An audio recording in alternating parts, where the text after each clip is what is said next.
Hey everybody! I'm here today to talk to you about 8 things to do before driving your daily commute. In this video, I will be going over 8 specific things that you should be doing every single day before you start to drive on your daily commute. Without further ado, let's get right into the video. Number 1, the first thing that you should do before you start to drive on your daily commute, and you should actually be doing this first. So in addition to it being number 1 on the list, you should be doing this first, okay? And that is to look around your car. Now, I mean to actually look around your car with regards to the space around your car, but also look around your car on the actual car itself, okay? And it's very important because before you start to drive, you have to know what's going on around your car. If you start to drive and you don't know what's going on, you might just drive into a huge rock or a person or anything. So you gotta look around your car. Number 2, and these aren't in a massive order specifically, but that first one, number 1, is definitely the first thing that you should do. The rest of them aren't in a very specific order. Number 2 is to,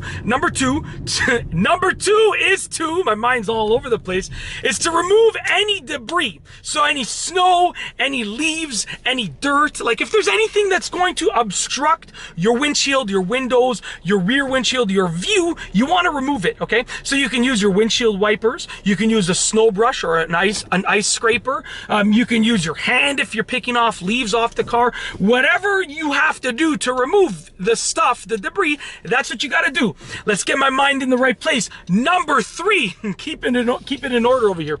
I can't talk in this video. I don't know what's going on.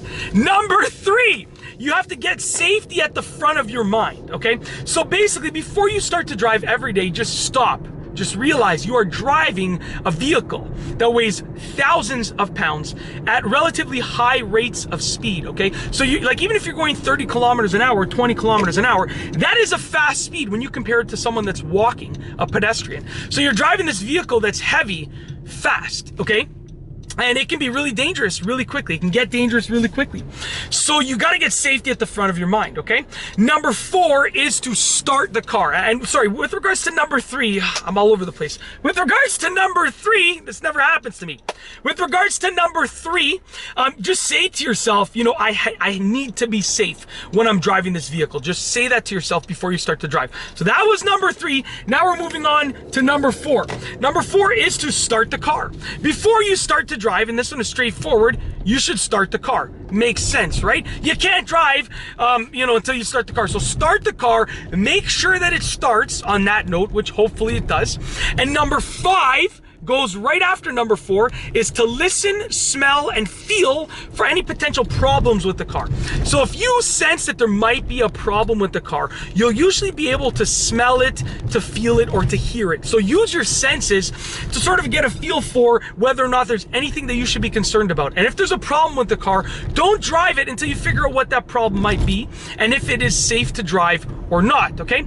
Number 6 is to set up your playlist or your podcast or choose a radio station. And I don't mean like you gotta be on that radio station the whole time. You can't touch your radio. Listen, if you're an experienced driver, you can touch your radio while still remaining focused on the road. But you don't want to be reversing out of your driveway and touching your radio. So set up whatever you need to set up with regards to your playlist or podcast or radio, anything audio that you will be listening to. Set it up before you start driving, and then you only adjust it, once you're in the zone and maybe you're stopped at a red light. You can change your station or you can pull over. You don't want to be adjusting it right when you start driving. It's not safe at all. Number 7 on the list is to set up your phone using the hands-free feature. So you got to make sure that this is legal where you live before you do it. Where I live, you can use your phone, at least at the time of recording this video. Who knows what kind of laws are going to be changed. But you can use your phone if it's on hands-free and you're not touching the phone. So if you have a button on your steering wheel that allows you to pick up the phone, you can pick it up and you can use it. You just can't touch your phone. You can talk, you just can't touch your phone. So, like I said, check if it's legal first where you live. Don't just assume that it is. But if it is, you want to set it up before you actually start driving, okay? You don't want to be fiddling with it while you're driving. You want to set it up and know how to use it before you start driving. Last but not least is number 8, which is look all around before starting to drive the car.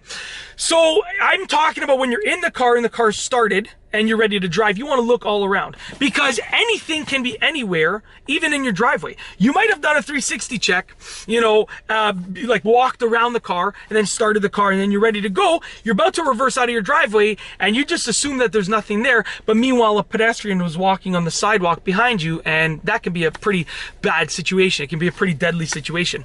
Or, you know, maybe there's an animal there. Maybe a dog is, like a stray dog is there. So before you actually start driving, look everywhere, because even if you're parked in your driveway and it's like 3 in the morning, there should be no one around, or like 5 in the morning, you're leaving really early, anything or anyone can be anywhere. Never forget that, please. And that's it. Those are 8 things to do before you start driving your daily commute. I'm sorry for being all over the place at the beginning of the video, but towards the end, I got my flow. And that's it. If you like this video, be sure to give it a thumbs up. Let me know what you think down below as a comment. And of course, be sure to subscribe for more great car and driving videos just like this one. And that's all I have for you today. Thanks for watching.